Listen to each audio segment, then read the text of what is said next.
What's going on here? Earl tightened his grip on the steering wheel. This is the second person from San Pedro that's gone missing in the past 2 weeks. I don't know, but it's scary, Tamera muttered. Not long afterwards, Earl swerved into his driveway. Tamera got out of the car and walked purposefully toward her home, wincing at the loud music blasting from their neighbor, Samuel Thomas's house. A porch with bright green balustrades encircled Samuel's home, a cheerful contrast to its bright red roof. Earl stood next to the bumper of his car, observing his son-in-law, Mary's husband Renwick, pack a dingy plastic bucket with soggy cement. Renwick handed the hefty container to his brother Clyde, who lugged it up to the top of a wooden ladder. Clyde scooped a trowel full of the thick plaster and slapped it onto the exterior of the brick house that Earl had given Renwick and Mary permission to build on a plot of land next to Earl and Tamera's home. The land on which Earl's house was built and several acres of adjoining farmland had been passed down from Earl's grandfather to his father and then to Earl. Tamera's eyes fell upon the yellowish flowers scattered on the rounded canopy of an erect mango tree and the kidney-shaped fruit that hung from its long, string-like stems. Some of the stems had more than a few dangling fruit, others just one.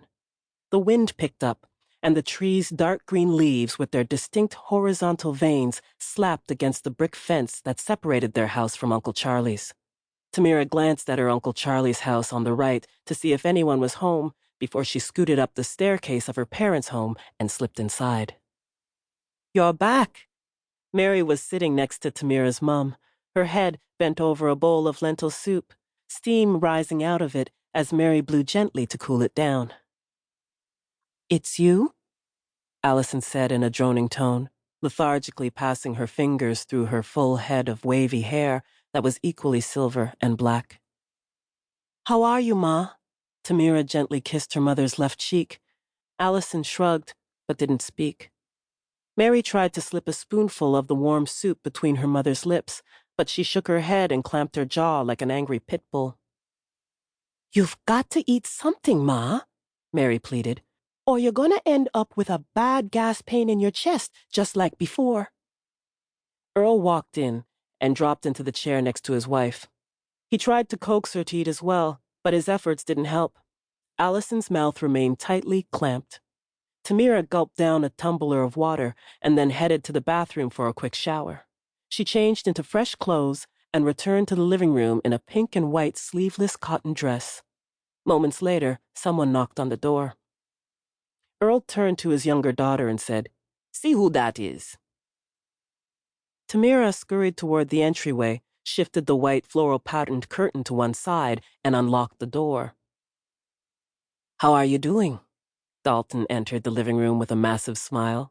"Good," she replied, her smile as bright as his.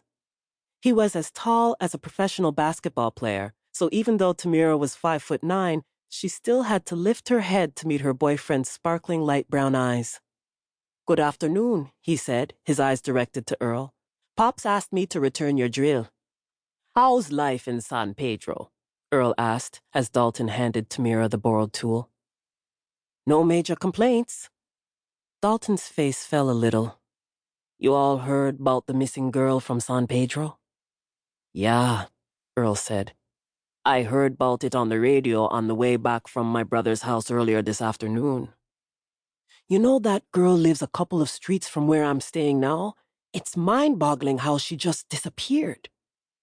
Earl and Dalton chatted amiably for a few moments before Dalton suddenly spun around, gesturing for everyone to head outside. "I got a surprise," he announced, a wide grin on his face. Allison remained in her recliner, but everyone else stepped onto the porch. "There," Dalton pointed to a gray Mazda. "My boss's son got a new one, so I bought the old one off him. Now I can reach down here in next to no time." "Hope you had a mechanic check it out," Earl said. "Sure did," Dalton replied. "My brother's friend had a good look at the engine, and we took it for a test ride before I signed on the dotted line." "Wonderful. You got a good car," Earl said, before going back inside. "I've got to run," Dalton said, his eyes on Tamera. "But I hope to see you all at Mom's surprise party."